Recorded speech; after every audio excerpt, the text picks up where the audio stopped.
LLB करने के बाद क्या करें, आज हम आपको इस वीडियो में बताने वाले हैं साथियों।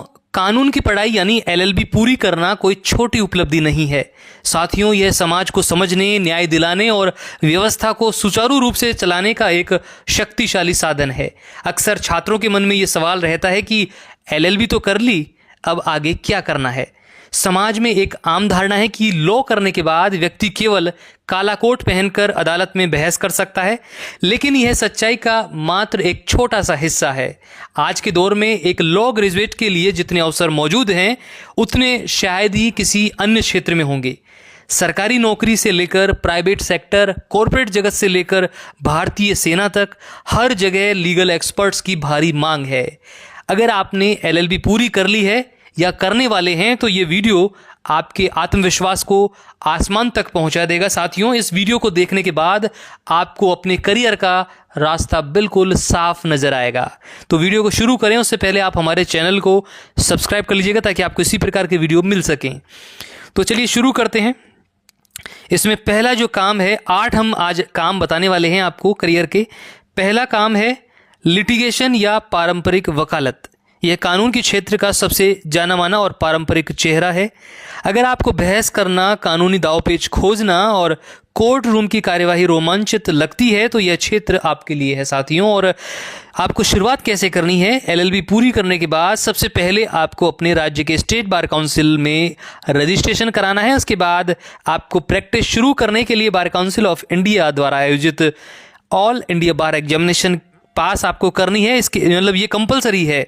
इसे पास करने के बाद आपको सीओपी मिलेगा, मतलब सर्टिफिकेट ऑफ प्रैक्टिस आपको मिलेगा।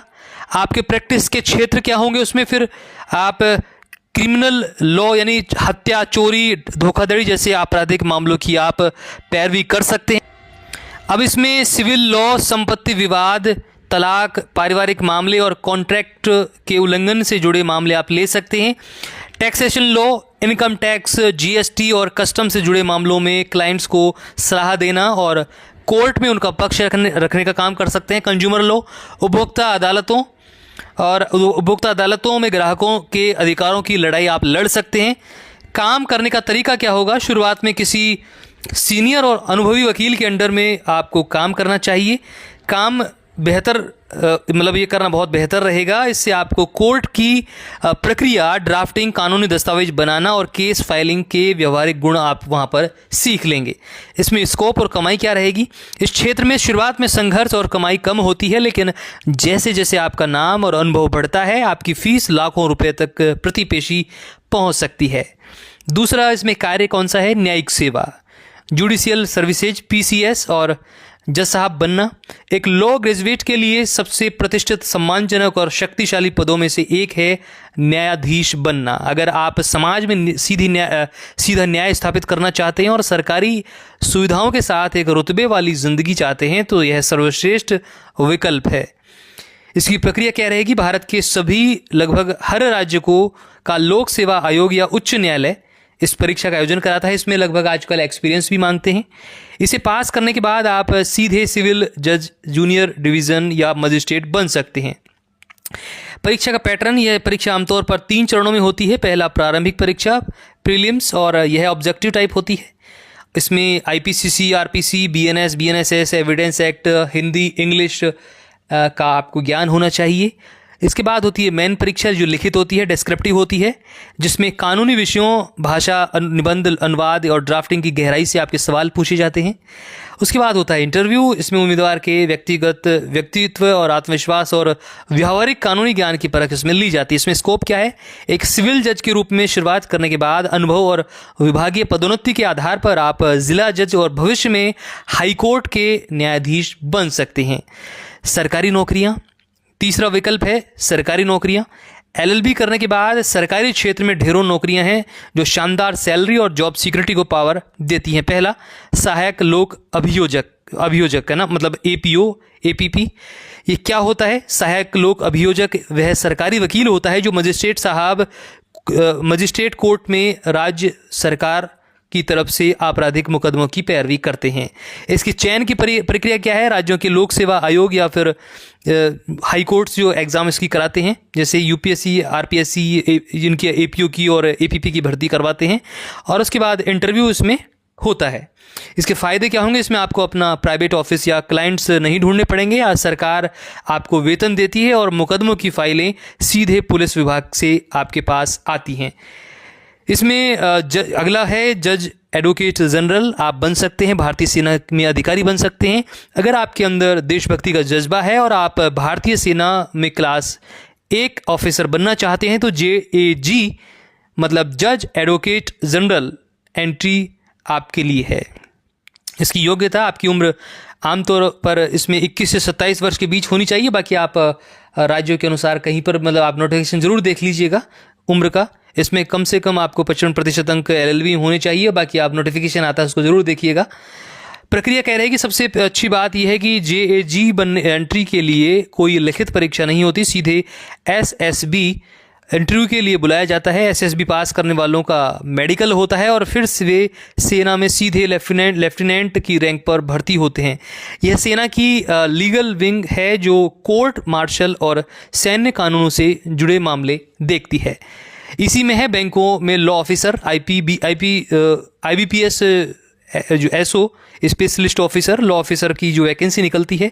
सार्वजनिक क्षेत्रों के बैंकों जैसे PNB, SBI, bank of Baroda, ऐसे बहुत सारे बैंक हैं जिसमें स्पेशलिस्ट ऑफिसर के तहत लॉ ऑफिसर की भर्ती भी निकाली जाती है। इनका काम क्या रहता है? बैंक के लोन एग्रीमेंट चेक करना, रिकवरी सूट करना, फाइल करना, सरफेसी एक्ट के तहत कार्रवाई करना और बैंक को कानूनी सलाह देना। इसमें परीक्षा होती है IBPS institute of banking personal selection, ये एग्ज़ाम लेते हैं हर साल। इसके लिए परीक्षा होती है, आयोजित होती है। इसके लिए बार काउंसिल में रजिस्ट्रेशन अनिवार्य इसका होता है। सरकारी विभागों में PSU में लीगल एडवाइज़र, महारत्न और नवरत्न कंपनियां जैसे ONGC, NTPC, बेल, गेल, पावर ग्रिड आदि में लीगल एग्जीक्यूटिव की भर्तियां इसमें होती हैं। इसमें से कई कंपनियां जैसे CLAT PG LLM के लिए, CLAT PG LLM के लिए होने वाली जो एंट्रेंस टेस्ट के स्कोर के आधार पर सीधे इंटरव्यू के लिए बुलाती हैं, जबकि कुछ अपना अलग एग्ज़ाम लेती हैं। अन्य विभाग जैसे SEBI हो गया और RBI हो गया, ग्रेड A लीगल ऑफिसर की बहुत ही प्रतिष्ठित भर्तियां निकालते हैं जिनका वेतन पैकेज लाखों में होता है। अगला चौथा विकल्प है इसमें कॉर्पोरेट सेक्टर और लॉ फर्म्स। अगर आपको सरकारी नौकरी में दिलचस्पी नहीं है और आप प्राइवेट सेक्टर के डायनामिक माहौल में भारी भरकम पैकेज कमाना चाहते हैं तो कॉर्पोरेट लॉ का रास्ता आपके लिए बहुत खुला हुआ है।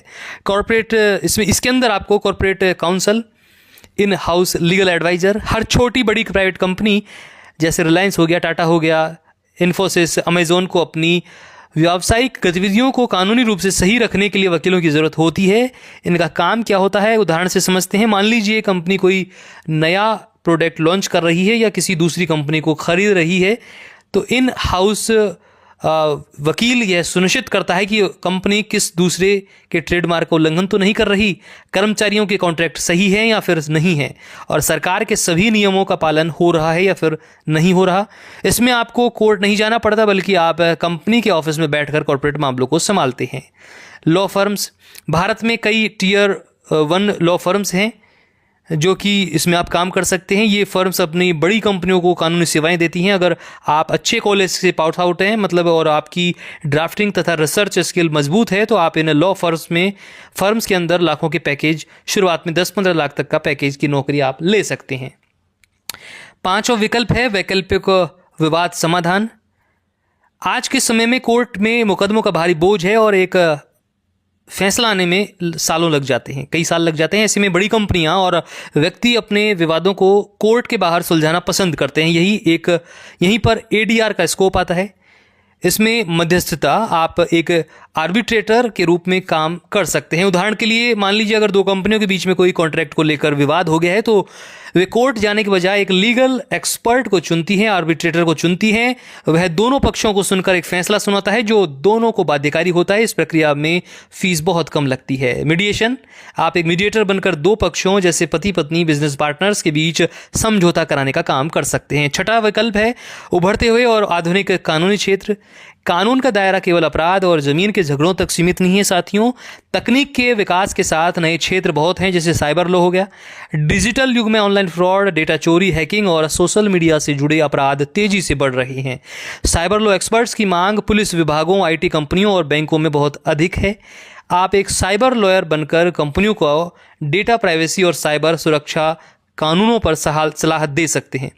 बौद्धिक संपदा अधिकार, आईपीआर का मतलब है दिमाग की उपज को कानूनी सुरक्षा देना, जैसे पेटेंट, ट्रेडमार्क, कॉपीराइट। इस प्रकार से उदाहरण से समझते हैं, अगर किसी वैज्ञानिक ने कोई नई मशीन बनाई है या किसी लेखक ने कोई किताब लिखी है तो उसे चोरी होने से बचाने के लिए आईपीआर लॉयर की जरूरत होती है। आप पेटेंट एजेंट की परीक्षा पास करके इस फील्ड में शानदार करियर बना सकते हैं। लीगल प्रोसेस आउटसोर्सिंग, अमेरिका और ब्रिटेन जैसे देशों में वकीलों की फीस बहुत ज़्यादा होती है, इसलिए वहाँ की लॉ फर्म्स अपने बैक एंड का काम जैसे लीगल रिसर्च करना, कॉन्ट्रैक्ट पढ़ना, डॉक्यूमेंट रिव्यू करना भारत में आउटसोर्स कर देती हैं। भारत में एलपीओ कंपनियां हैं जहां भारतीय लॉ ग्रेजुएट का देश विदेशी कंपनियों के लिए काम करते हैं। इसमें शिफ्ट की नौकरी होती है और सैलरी काफ़ी आकर्षक होती है। सातवां काम शिक्षा, शास्त्र, रिसर्च और अकादमिक कार्य।